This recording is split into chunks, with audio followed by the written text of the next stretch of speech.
The sun was just beginning to rise, casting a golden glow over the quiet countryside. The world was still waking up, with soft bird calls echoing through the crisp morning air. Along a narrow dirt path lined with wildflowers, a young girl pedaled steadily on a weathered bicycle. Her name was Anna. She was 17, with a delicate face framed by neatly tied back hair, and her shoes bore the marks of countless miles traveled. Her modest appearance told a story of resilience. The bicycle creaked softly as she pressed forward, her determination pushing her against the faint chill of the early morning. Around her, fields stretched endlessly, and the occasional breeze carried the earthy scent of dew-drenched grass. The world seemed at peace, but Anna's mind raced with anticipation and trepidation. As she approached Easton Academy, the landscape changed abruptly. The quaint countryside gave way to towering buildings and pristine lawns, perfectly trimmed and devoid of imperfection. The school's entrance loomed ahead, a pair of ornate golden gates that gleamed in the sunlight, a stark contrast to her humble arrival.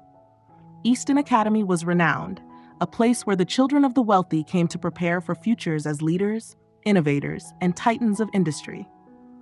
Anna slowed her bicycle and stopped just outside the gates. She gazed up at the imposing architecture of the school's main building, a masterpiece of glass and steel, its spires seeming to pierce the sky. The grandeur of it all was overwhelming. She took a deep breath and tightened her grip on the handlebars. This was her new beginning, a chance she had earned through relentless effort. Just as she began to push her bike toward the entrance, sleek cars began to pull up around her. Students emerged, effortlessly polished, their laughter echoing as they greeted each other. The air was filled with the hum of engines and the faint scent of expensive cologne. Anna couldn't help but notice the glances. Some were fleeting, others lingered, filled with curiosity or quiet disdain. A group of girls stood near the fountain, their designer bags casually slung over their shoulders. One of them whispered to the others, her manicured hand hiding a smirk. The laughter that followed wasn't loud, but it reached Anna's ears all the same. "Look at her bike," one of them muttered. "Is she serious?" Anna kept her head down, pushing the bike with steady hands. Her chest tightened, but she focused on her steps. Each one felt heavier as she approached the gates. She didn't belong here, not in their eyes.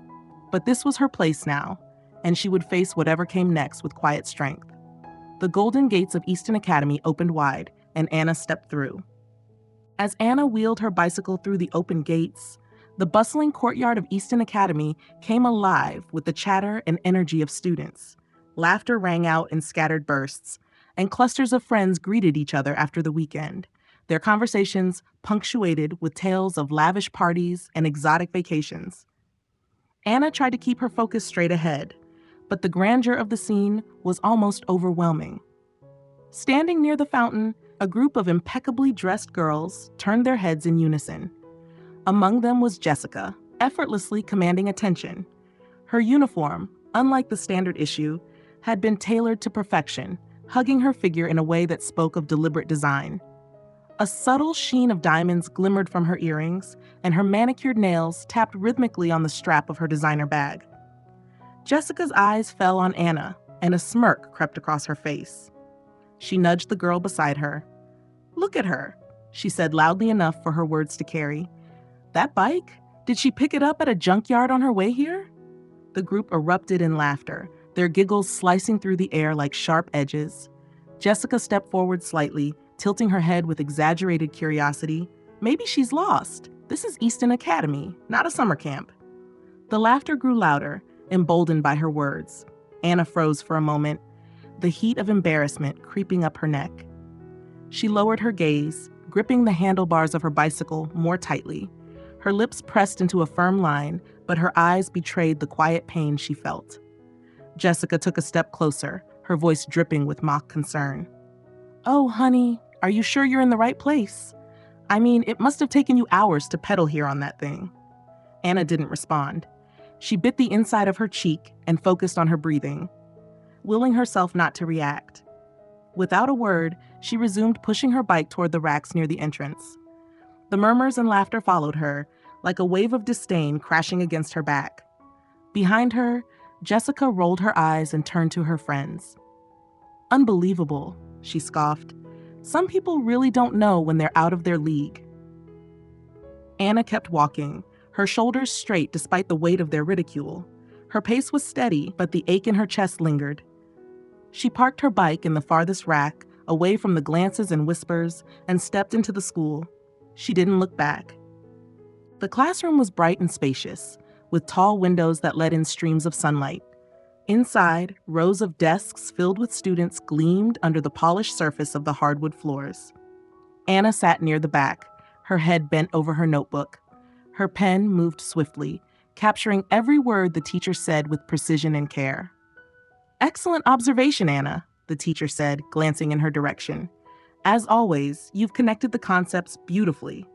A small smile crossed Anna's face, though she kept her focus on her notes. Around her, whispers arose. Some students exchanged amused glances, while others rolled their eyes. Anna felt the stares, but ignored them, her determination unwavering. Jessica, seated near the front, leaned back in her chair and muttered, "Teacher's pet," loud enough for those around her to hear.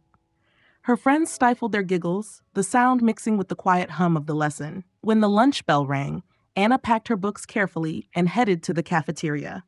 The room was vast, with high ceilings and long, polished tables. Students lined up at the buffet-style counters, choosing from an array of gourmet dishes. The smell of freshly baked bread and rich sauces filled the air. Anna approached the counter and selected a modest meal, a sandwich, a piece of fruit, and a small carton of milk. She paid with precise coins from her worn wallet and found an empty table in the corner. As she unwrapped her sandwich, she glanced around the room. At the center of the cafeteria, Jessica and her friends occupied the largest table, their trays overflowing with elaborate meals: steak, sushi, sparkling water imported from Europe. They laughed loudly, flipping their hair and gesturing animatedly. The sound of their expensive bracelets jingling with every movement was impossible to miss. Jessica spotted Anna and leaned closer to her friends, whispering something that made them laugh even harder. Then, with a devious smile, she stood up, carrying her drink. She sauntered toward Anna's table, her heels clicking against the floor like a metronome. "Oops," Jessica exclaimed suddenly, tilting her glass of water so that the liquid splashed across Anna's open notebook. The water seeped into the pages, smearing the carefully written notes Anna had taken earlier in class. Jessica gasped theatrically. "Oh, I'm so sorry. My hand must have slipped." Anna froze, staring at the ruined pages. For a brief moment, her hands trembled, but then she took a deep breath. Silently, she reached into her bag, pulled out a napkin, and began dabbing at the pages, trying to salvage what she could. Jessica crossed her arms, watching with an amused expression. "You should really keep your things out of the way. This is a busy place, after all." Anna didn't respond. She pressed her lips together, willing her voice to stay calm. She finished cleaning as much as she could, then closed her notebook and placed it back in her bag. Her movements were slow and deliberate, as if refusing to give Jessica the satisfaction of seeing her rush or falter. As Jessica walked away, her laughter echoed through the cafeteria. Anna sat back down, her sandwich untouched. She stared at the table, her eyes clouded but dry. "Strength," she told herself. "Just keep going." It was a crisp afternoon when Anna finished her classes and headed toward the bike racks, the weight of the day pressing lightly on her shoulders. She looked forward to her quiet ride home, the rhythm of her pedaling often soothing her mind. But as she approached her bicycle, her heart sank. Her bike, her sole means of transport, stood there with both tires deflated. A piece of paper flapped in the wind, taped to the handlebars. She peeled it off, her hands trembling as she read the scrawled words, "Country bumpkin." Laughter erupted from nearby. Jessica and her friends leaned against a nearby wall, their polished nails glinting in the sunlight as they pointed at Anna. "Aw, poor little Anna," Jessica sneered, feigning pity. "Maybe you can afford a new bike with all that. Oh wait, never mind. Guess you'll have to walk." The group burst into laughter, their voices echoing across the empty courtyard. Anna's throat tightened, her cheeks burning with humiliation. She wanted to say something, anything, but the words wouldn't come. Instead, she gripped the handlebars tightly, turning her back on the jeers. Dark clouds began to gather as Anna started her long walk home, the weight of the deflated tires dragging against the wet pavement. Rain began to fall, soft at first, then quickly escalating into a relentless downpour. The world around her blurred as raindrops mixed with the tears streaming down her face. She kept her head down, her hair plastered to her forehead, her uniform soaked through. Each step felt heavier than the last. "Why do they hate me so much?" she whispered to herself, her voice swallowed by the rain. Her fingers tightened around the handlebars as she trudged forward, determined not to let the storm or the cruelty break her completely. By the time Anna reached home, her legs ached and her shoes squelched with every step. She parked her bike under the small shed, its frame now splattered with mud. Standing in the quiet of her backyard, she allowed herself a moment to cry, her tears falling freely. But even in her sorrow, a flicker of resolve began to take root. They could deflate her tires, mock her clothes, and belittle her existence, but they could not break her spirit. She wiped her face, took a deep breath, and stepped inside, determined to face whatever came next.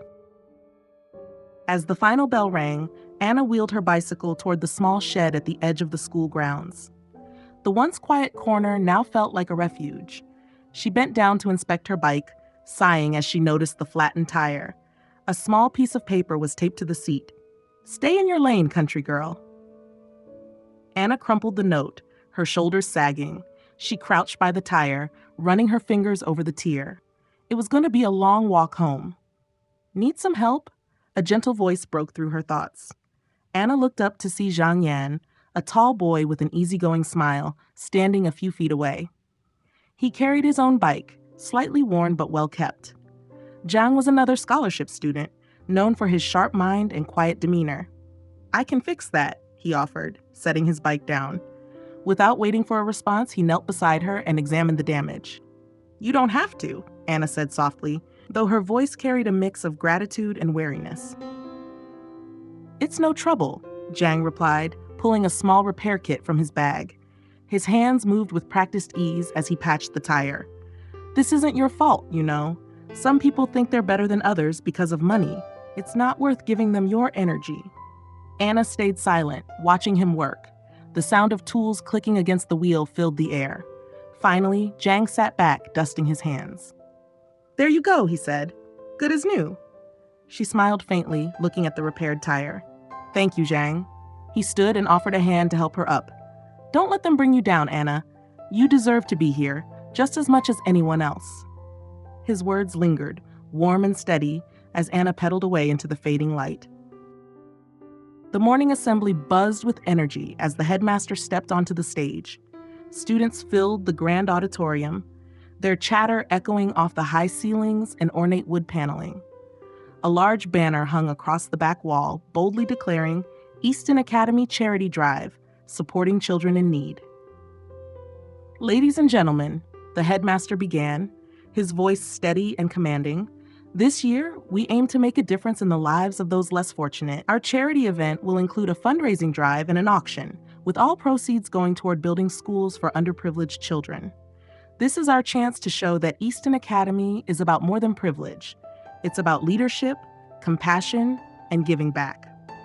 The room erupted in applause, though the enthusiasm was uneven. Some clapped politely, while others exchanged knowing glances. Charity events were a staple at Easton Academy, often doubling as an opportunity for students to showcase their wealth and status. Jessica, seated near the front, leaned back in her chair with a confident smirk. As the headmaster explained the rules for donations and auction items, Jessica raised her hand. "Yes, Jessica?" The headmaster acknowledged her. "I'd like to kick things off," she said, her voice carrying effortlessly across the room. She stood, her carefully curated appearance glowing under the stage lights. "I'm pledging $50,000.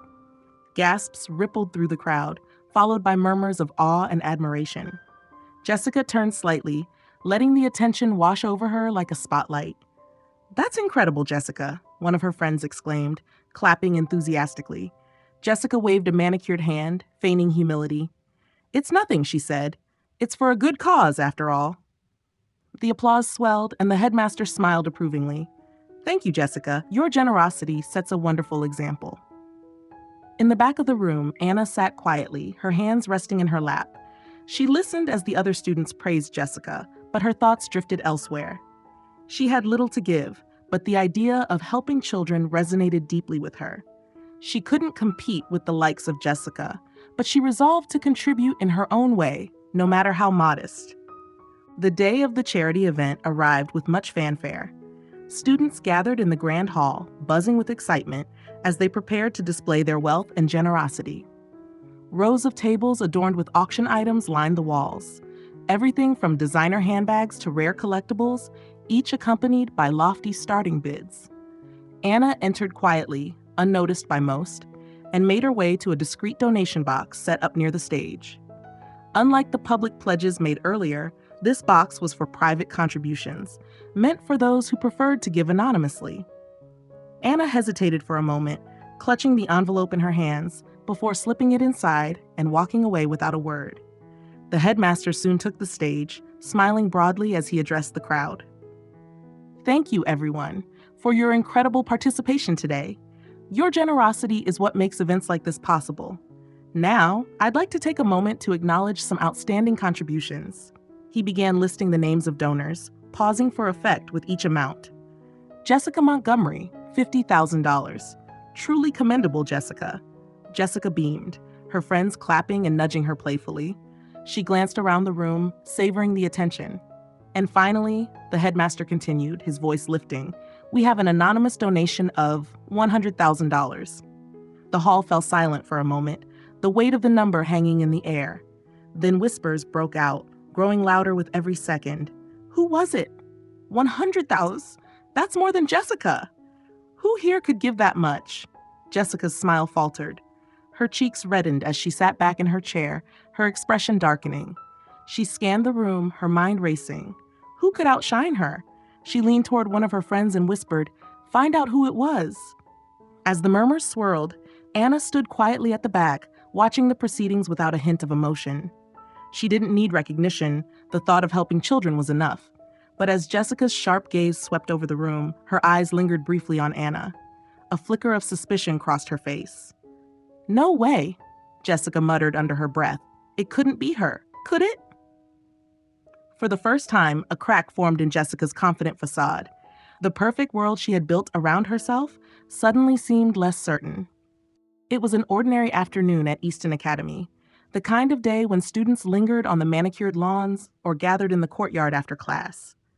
The sun cast a warm glow over the scene, and laughter and chatter filled the air. Jessica and her friends leaned against the fountain, exchanging gossip and planning their weekend. Then, the sound of a car engine cut through the noise. Heads turned as a sleek black Rolls-Royce glided smoothly through the gates and stopped at the school's entrance. Its glossy finish reflected the sunlight like a mirror, and its unmistakable emblem commanded attention. The scene froze. Students stood still, their conversations halting as curiosity gave way to awe. Rolls-Royces were a rare sight, even at Easton Academy, and everyone knew such a car signaled someone of extraordinary stature. Jessica straightened, her eyes narrowing. "Who could that be?" she murmured. The chauffeur stepped out, dressed impeccably in a tailored uniform, and opened the back door. A tall, distinguished man emerged, his tailored suit fitting him perfectly. His demeanor exuded authority, the kind of presence that turned heads and silenced whispers. It was Mr. Liu, one of the country's most influential business tycoons and the chairman of Liu Enterprises, a name that carried weight across industries. But what happened next left everyone in stunned silence. Anna appeared from the school building, her modest uniform a stark contrast to the Rolls-Royce waiting for her. She walked calmly to the car, her posture steady, and smiled as the man extended a hand to guide her in. "That's Mr. Liu," a student whispered, their voice tinged with disbelief. "And Anna, she's his daughter?" "No way," Jessica's friend said, her voice barely audible. "That girl, the one with the bike?" Jessica's jaw tightened and her face turned pale. She felt as though the ground beneath her had shifted. Anna, the quiet girl with the old bicycle and humble demeanor, had just stepped into a world Jessica had fought so hard to claim as her own. Another student, wide-eyed, muttered, "Anna's the heiress of Liu Enterprises. She's richer than anyone here." Jessica's hands clenched into fists. Her group was silent, unable to process the sudden reversal. Anna glanced toward the crowd before stepping into the car. Her gaze met Jessica's for a fleeting moment, and in that instant, her calm expression carried an unspoken message. She had nothing to prove. As the Rolls-Royce pulled away, the courtyard erupted into a cacophony of whispers and exclamations. Jessica stood rooted to the spot, her confidence shaken to its core. Everything she had assumed about Anna, her judgments, her mockery, had been upended in an instant. And for the first time, Jessica realized that the power she wielded so carelessly could crumble when faced with someone like Anna, quiet, resilient, and far beyond her grasp. Jessica sat in her bedroom that evening, her carefully curated world feeling as though it had crumbled beneath her. The whispers at school, the shocked expressions of her friends, and most of all, the calm, unyielding gaze Anna had given her before stepping into the Rolls-Royce. It all replayed in her mind on an endless loop. She couldn't shake the overwhelming shame. Every biting remark, every cruel laugh, every calculated act to undermine Anna now felt like a weight pressing against her chest. Anna's quiet dignity in the face of it all only made Jessica's behavior seem smaller, meaner. The next morning, Jessica lingered near the bike racks, waiting for Anna to arrive. For once, Jessica was alone, her friends conspicuously absent. When Anna finally appeared, pushing her repaired bike with steady hands, Jessica hesitated. Her usual confidence faltered as she stepped forward. "Anna," she said, her voice softer than usual. Anna looked up, her expression neutral. "Jessica," she replied simply. Jessica swallowed hard, fidgeting with the strap of her bag. I wanted to say I'm sorry," she began. Her voice wavered, but she forced herself to continue. "For everything. For the way I treated you, for what I said, for what I did, I didn't know." She stopped, realizing how hollow that sounded. "No, it doesn't matter. What I mean is I'm sorry. Truly." Anna regarded her for a moment, her eyes searching Jessica's face. Then, to Jessica's surprise, Anna smiled, a small, genuine smile. "I forgive you," Anna said, her voice calm. But before Jessica could breathe a sigh of relief, Anna continued, "Not because you've apologized, but because I don't want to carry bitterness with me. Holding on to anger and resentment, it only weighs you down." Jessica nodded, her face flushing. She had hoped for absolution, but Anna's words felt like a gentle lesson instead. "Thank you," she murmured. "I know I don't deserve it." Anna adjusted the straps of her bag and stepped past Jessica, ready to head inside. She paused briefly and turned back. "You have the chance to be better, Jessica. Don't waste it." Jessica stood there, her heart heavy, but her mind lighter. Anna's forgiveness wasn't a clean slate. It was a call to change. The graduation hall was filled with a quiet buzz of anticipation. Students sat in their caps and gowns, parents and faculty members beaming with pride. The headmaster approached the podium, his smile warm as he adjusted the microphone.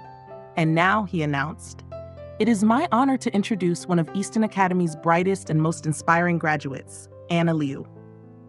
Polite applause filled the room as Anna stood and made her way to the stage. Her movements were unhurried, her presence composed. She paused behind the podium, letting her gaze sweep over the crowd. "Good evening, everyone," Anna began, her voice steady yet soft. "Today, we celebrate a milestone, not just as individuals, but as a community. A community that has shaped us, challenged us, and taught us lessons we'll carry for the rest of our lives." The room fell silent, her words commanding attention. "Over the past year," she continued, "I've learned something invaluable, something not found in textbooks or exams. I've learned that the true value of a person isn't measured by their wealth, their possessions, or their social status. It's measured by how we treat one another." Anna paused, letting the weight of her words settle. She glanced at her peers, many of whom looked back with a mixture of reflection and curiosity. "There were times when I felt like an outsider," Anna admitted, her voice unwavering. "Moments when I was judged for what I wore, how I traveled, or where I came from. But those moments taught me resilience. They reminded me that kindness is not a luxury, it's a choice, and it's a choice we all have the power to make." In the audience, Jessica sat frozen, her eyes fixed on Anna. Each word felt like a mirror, reflecting her own actions. Around her, students nodded, their expressions softening as Anna's speech resonated. Anna continued, "Our world is often divided by appearances and assumptions. But imagine if we looked past those walls. Imagine if we judged less and understood more. That's where our true potential lies. not in competing to be better than others, but in uplifting one another. The applause began to build, scattered at first, but growing as Anna's words touched more hearts. I stand here today not because of what I have, Anna concluded, her voice firm, but because of who I strive to be. And my hope for all of us is that we carry this lesson forward, that we choose empathy over prejudice and connection over division. She stepped back, her final words ringing in the air. Because at the end of the day, what truly defines us is not the marks we leave on our possessions, but the marks we leave on each other's lives. The audience erupted into applause, the sound swelling to a thunderous standing ovation.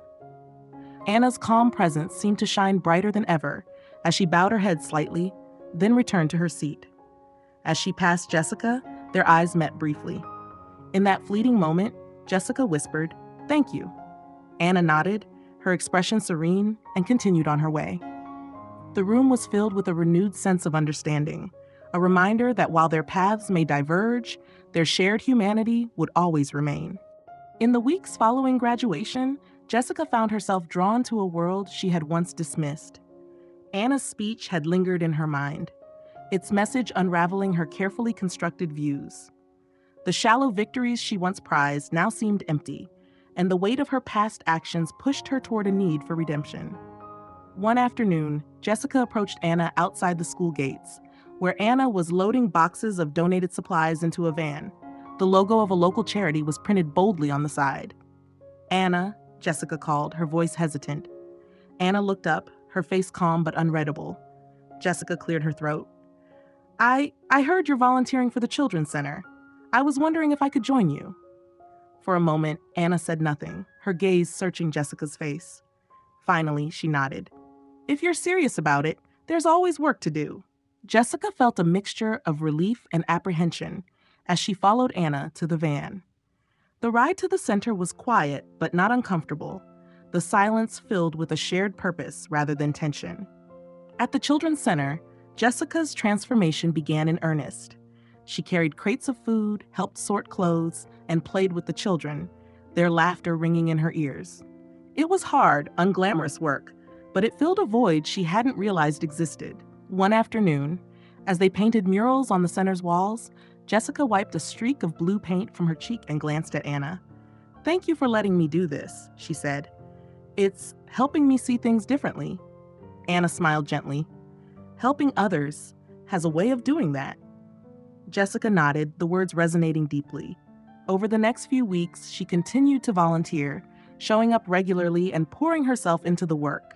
The children began to warm to her, and her actions, once calculated and self-serving, grew genuine. Months later, as they prepared a community event together, Anna handed Jessica a clipboard and said, "You've come a long way, Jessica." Jessica met her gaze, her expression earnest. "I still have a lot to make up for, but I'm trying." Anna smiled. "That's what matters." And for the first time in years, Jessica felt a sense of fulfillment that had nothing to do with status or appearances. It was a quiet, profound joy born from making a real difference. The early morning sun cast a golden glow over the countryside as Anna pedaled her bicycle down a familiar dirt path. The fields on either side were alive with wildflowers, their vibrant colors swaying gently in the breeze. This had always been Anna's favorite time of day, a moment of peace, reflection, and promise. By her side walked Jiang Yan, carrying a rolled-up blueprint under one arm and a canvas bag full of papers slung over his shoulder. The two had become inseparable friends over the past months, bonded by shared experiences and a vision for the future. "We'll put the library here," Jiang said, stopping at a small clearing near the edge of the village. He unfurled the blueprint and spread it across a makeshift table they'd fashioned from an old tree stump. Anna leaned over the plans, her eyes lighting up as she traced her fingers over the design. "A reading corner by the window," she suggested. "With lots of sunlight for the kids." Jiang nodded enthusiastically, "and a space for art supplies. They can draw and create, let their imaginations run wild." The library was a dream they had both nurtured, a place where children from underserved communities could access books, learning materials, and a safe space to grow. Both Anna and Jiang knew what it felt like to be underestimated, and they wanted to ensure that no child would face the same limitations. Over the next few weeks, the two worked tirelessly to bring their vision to life. Anna reached out to donors, leveraging her newfound connections, while gathered volunteers from the village and beyond. Books, chairs, and supplies began to arrive, each item bringing them closer to their goal. Jessica even joined the effort, surprising Anna with her dedication. "Consider this my way of paying it forward," Jessica said one afternoon, carrying a box of donated storybooks. "Besides, I've always wanted to see kids smile like this." Finally, the day of the library's opening arrived. The village came alive with celebration as children ran through the doors, their eyes wide with wonder. Shelves filled with colorful books lined the walls, and sunlight streamed in through large windows, bathing the room in warmth. Anna stood back, watching as the children laughed and explored their new sanctuary. Zhang joined her, wiping his hands on his jeans after adjusting a final stack of books. "We did it," Zhang said, a note of pride in his voice. Anna smiled, her heart full. "No, they did it. We just gave them the space to dream." As the day drew to a close, Anna climbed onto her bicycle, ready to head home. Zhang waved from the library steps, and the sound of children's laughter followed her as she pedaled away. The sun dipped low on the horizon, casting long shadows across the fields. Anna's face glowed with quiet joy as she rode past the wildflowers, their colors now muted by the golden light. Her gaze lifted to the open road ahead, and she smiled. A smile of hope, of resilience. Thank you for joining Anna's journey of resilience, kindness, and hope. If this story touched your heart, don't forget to hit that subscribe button and stay with us for more inspiring tales. Let's spread positivity and share the power of compassion together.